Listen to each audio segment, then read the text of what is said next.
Pemirsa, fasilitas milik Forum Kekeluargaan Pagar Tugu Ika Pista hilang dicuri. Atas kejadian ini, Ikatan Keluarga Asal Pegagan Ilir Suku 3 di Ogan Ilir membuat laporan ke polisi.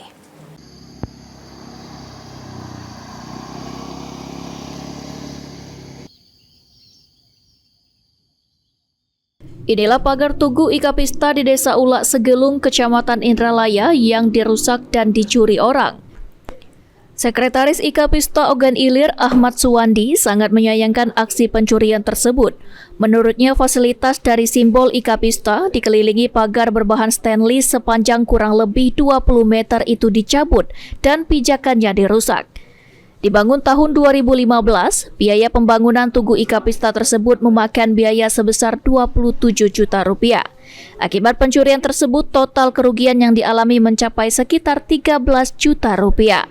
Pengurus Ika Pista Ogan Ilir telah melaporkan perkara ini ke Polsek Indralaya.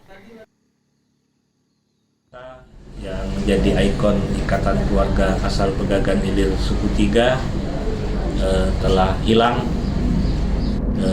Kira-kira mulai hilang jam 001 dini hari sampai pagi. Hari Sabtu malam Minggu. Okay. Menurut saksi dari Pak Sudarsi Jang. Ahmad Romawi, PAL TV.